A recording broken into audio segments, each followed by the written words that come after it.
Hey folks, welcome back to Dark Souls 2, Scholar of the First Sin. We are here in the Doors of Pharros, which is an area that we poked into and then kind of left for a while we dealt with NPC stuff. It's mostly an optional gimmick area, and I'll get more into detail about what I mean by that once we kind of take care of this intro area with these enemies.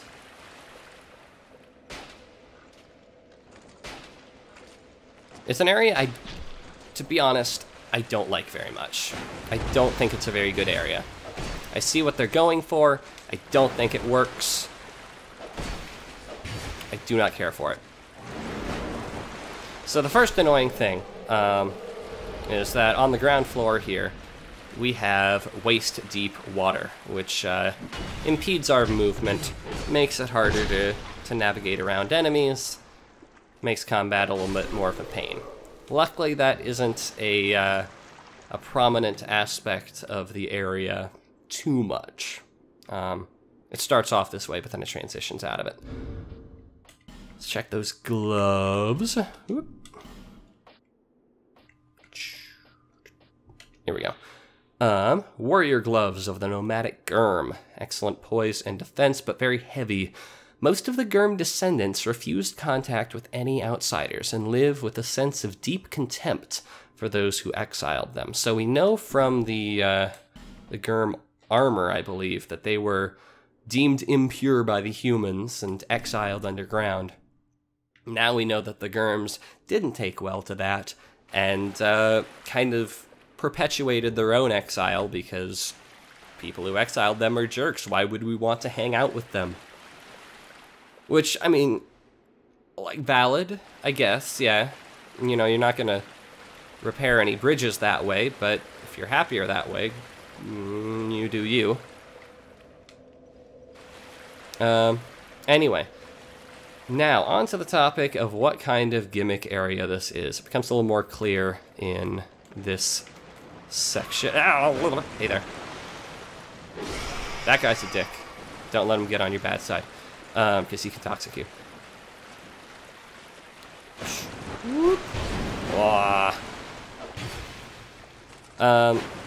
So let me get onto higher ground here with less water. So the gimmick of this area, there's a couple things that define this area. First off are these kind of mastodon knights. I think they're called primal knights. They're mostly on the ground floor. Second off are the Gurms. This seems to be some sort of Gurm settlement, a place that they lived once they were exiled. Although the gloves did say that they were nomadic, so maybe not. And this Mastodon didn't drop anything. That's unfortunate. And then there's those rats, those kind of toxic dog rat things.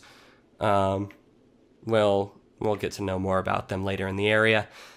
And then Doors of Pharros is the name of the area, and Pharros lockstones are probably the biggest gimmick of the area.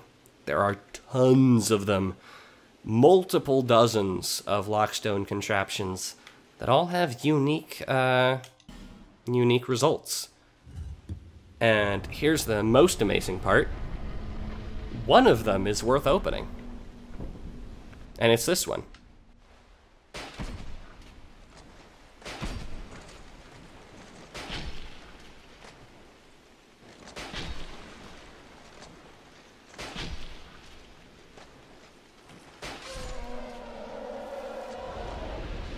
That's a great scream. So yeah, there are tons and tons of Pharros contraptions here. And here's a microcosm of how useless these things are. This one opens the bottom section of this doorway. That one opens the left section. That one opens the right section. You can go in just by opening the bottom one, and if you open the other two, the Mastodon can get out, and it's a lot harder to fight. That's basically the story. this is the only worthwhile thing behind any of the lockstone contraptions. The rest lead to enemies, or like a soul, or traps that you use in PvP. This here is the Santier Spear, which is, in turn, a gimmick weapon. A spear that was embedded in a stone statue. According to an old local legend, a great spear was used to defeat Santier, the walking statue. Perhaps this is that very spear. But it will be difficult to utilize such a thing in the manner of a spear. Your only choice is to swing it around and smite foes about the head. So when you first equip it, it basically acts as a halberd. And then what you do is very, very patiently swing it into walls over and over until it breaks. And that big kind of club part on the end that I can't really get on camera like that. Big club part at the end kind of breaks, and then it transforms to have a different moveset. And it will stay that way permanently. Apparently it's a very good weapon, but I've never bothered with it. Anyway, as I alluded to, the main kind of aspect of the Pharros Lockstones here, rather than providing wonderful prizes for single player, is to kind of play pranks on people in multiplayer, in PvP. Ooh, a Gurm axe. Let's see what that's about. At first glance, this axe appears crude, but with further examination, one sees the fine craftsmanship of Gurm blacksmiths. Quite heavy for a human, but flung about with reckless abandon by the Gurm. So, they're really good at what they do. But, one, it takes a little while to recognize that, and humans probably aren't going to give Gurms enough time to actually show their stuff. And the Gurms don't recognize how good they have it. Anyway, yeah, a lot of these Pharros Lockstone contraptions, you'll activate it and it'll, like, throw axes along a certain path, and that's a good way to prank someone who is in your world. And the Covenant that is in this area is basically dedicated to goofing around with that. You summon people into your world, and then prank them with Pharros Lockstones. I mean, I admit, I'm not really into PvP. Maybe that's super duper fun for some people, but as far as I'm aware, PvP in Dark Souls 2 is just standing on the bridge in Iron Keep and fighting each other mano a mano. So, anyway, only other notable treasure here is the Twisted Barricade Hex.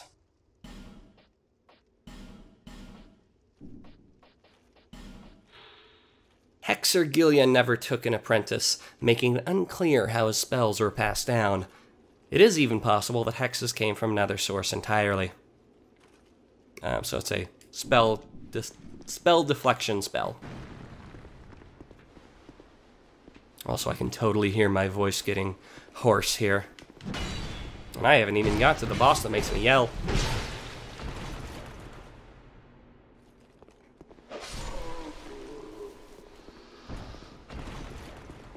So the Gurms here, they're not too tricky. They are slow, but they pack a wallop, much like the Mastodons. They are easier to read than the Mastodons, I think. The main trick is that if you try to kite for a backstab, like I often do, it's a little hard to do on these narrow passageways. What's this message say? Oh, no.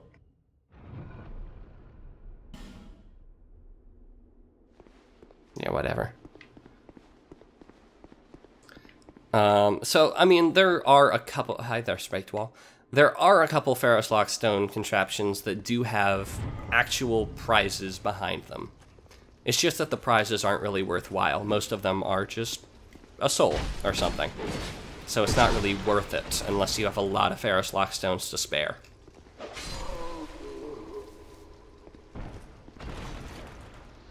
Now, in the spirit of traps, this thing is a trap.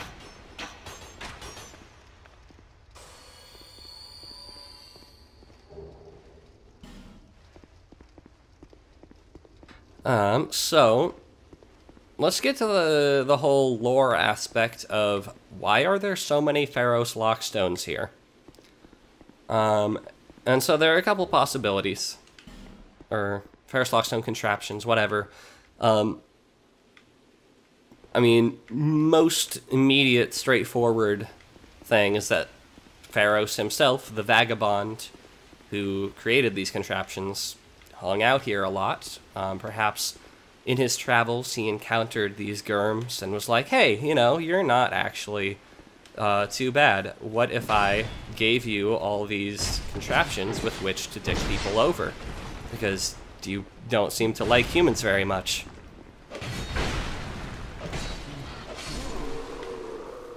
Another explanation would be, wow. Wow. You know what? I take it back. This is a good area. Another explanation would be that the Gurms saw the technology in use somewhere and adopted it for their own. We do know that they are pretty technologically capable in terms of blacksmithing, so perhaps they would be able to do this as well. And we do know that imitation Pharros contraptions happen pretty frequently. I kind of like that altruistic version with Pharros himself coming and helping people out.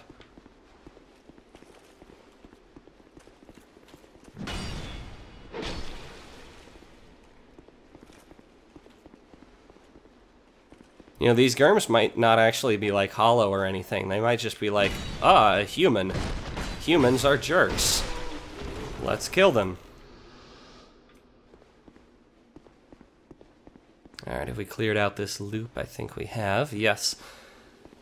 Now then, we've got a bonfire right before a boss door.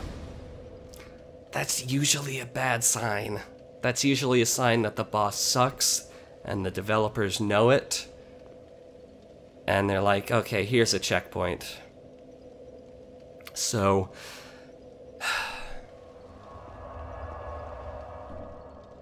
before I fight the boss, I want to say something positive about the area, okay? Just hold on a minute. I actually do like the aesthetic here. I think that kind of greenish look is pretty neat. It's a colorful way to do a cave, and that melded with the almost cubist architecture, it's distinctive. It makes it more than just a regular cave. I think that's good. Now then, let's get to the worst part of the area. So I mentioned before those kind of toxic dog rats that will toxic you in 2 hits. Luckily they die in 1 hit. Well, what if I told you they decided, well, we got the boss, but let's put 4 toxic dog rats in the boss fight. That'd be a good idea, right? It's not a good idea. If the dog rats were larger and easier to hit, I'd actually be more okay with it. But as it stands, this is a fight that is won within the first few seconds. Because if you manage to kill these dog rats, then you win. If you don't, you lose.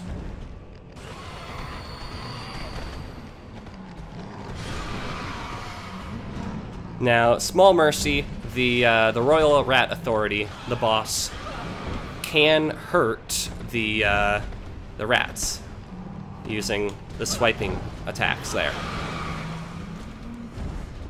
Come on, get out of here, get out of here. Boo! Poop.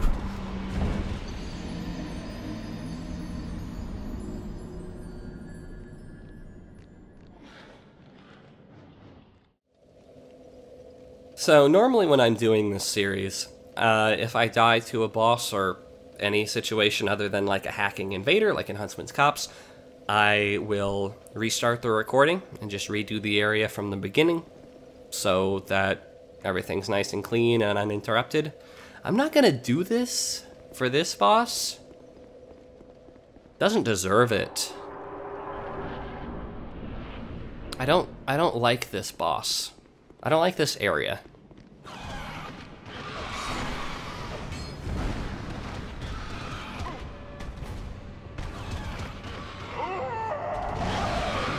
That's what it's all about.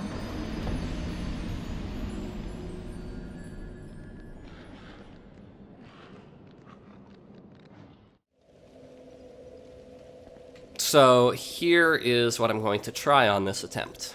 Oftentimes, people will defend Dark Souls 2's use of mobs by saying you shouldn't lock on, and that you should learn to use the camera to your advantage, and manipulate it freely.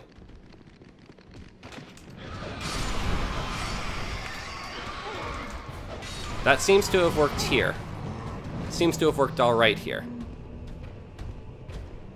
Now, the camera is also kind of a butt when it comes to the boss itself, because you may have noticed this boss is Sif 2.0. And if you'll recall the Sif fight from Dark Souls 1, it was generally fought by kind of slashing at her heels. And you'll do a similar thing here, except, unfortunately, you can only lock on to the Royal Rat Authority's head. Which makes actually hitting her heels rather difficult. And I don't know if the Rat Authority is a she. I just said that because Sif was a she.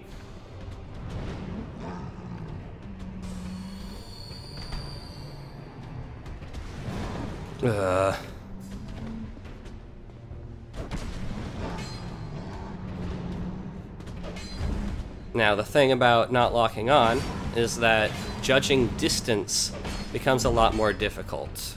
Depth perception in 3D has always been a bit of a tricky operation, and while that usually comes into play for 3D platformers, it comes into play here as well. So you really, to be safe, will often want to rub your face up against the Rat Authority's legs. Oh, by the way, it pukes. However, by rubbing up against its legs, you'll often get a lot of nonsense polygons up in your camera. And it makes things harder to dodge when it swipes at you. That went better than I expected it to. But overall, I hate that boss. I hate this area. I'm sorry I'm so negative. But F that noise. So let's take a look at the soul. The Royal Rat Authority soul of the Underground Realm. Those who choose to serve the Rat King must have the courage to face his challenges. So that's leading into the Covenant. Speaking of which, we also got a rat tail, which is the Covenant item. Demonstrate fidelity by offering it to the Rat King and strengthen the bond with your Covenant. The Rat King is proud and merciful, as any king true to his stature should be. The Rat King looks favorably upon those who follow the path of right, even disgraceful humans. So the Covenant here is basically, you talk to the Rat King, who's hanging out right here. What's up? Leave this place, human. We have no time for thy kind. Humans bring nothing but filth. Is that a rat tail, human? Thou'st one of mine rat burrows conquered. This will not go unnoticed. Rejoice, for the right to serve me is now thine. Since thou'rt human still, permit me ask, wilt thou thy human soul surrender and pledge thyself to me? Swearest thou by the sweet-tempered sludge that laps at our bosoms? Gross.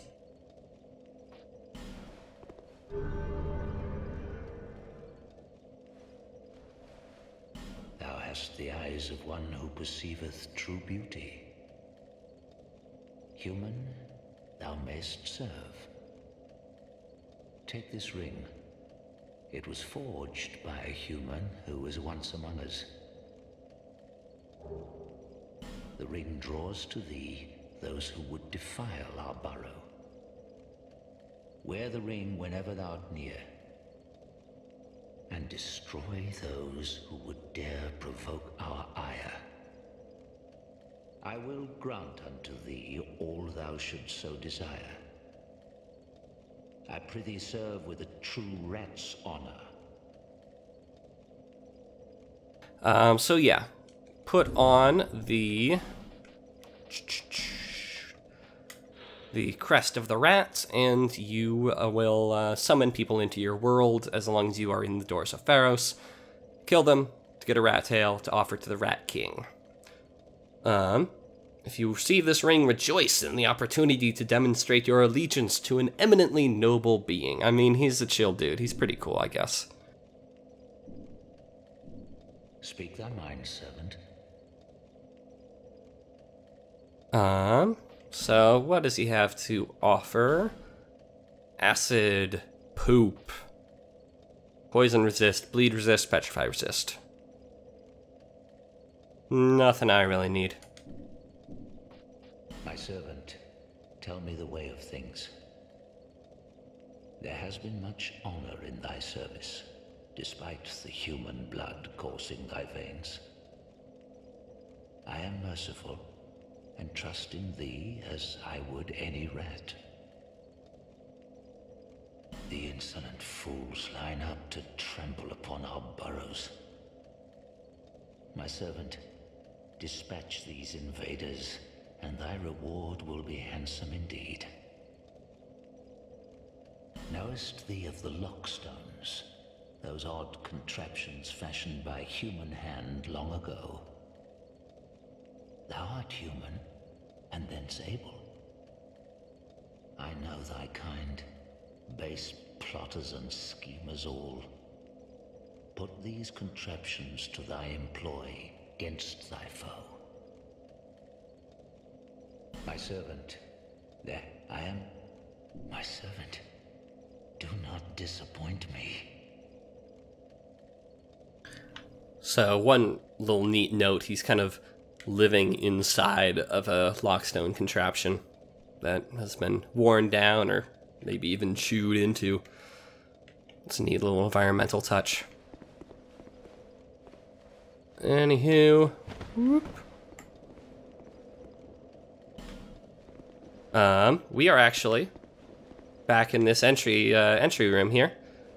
We got the Gurm here, we got the Mastodon there, and we got progress up the stairs there. But that is something we will save for the next episode. For now, let's get back to this bonfire. And yeah, in the next episode, we will be heading out of the Doors of Pharros. I'm glad. But until then, thanks for watching, and I'll see y'all next time.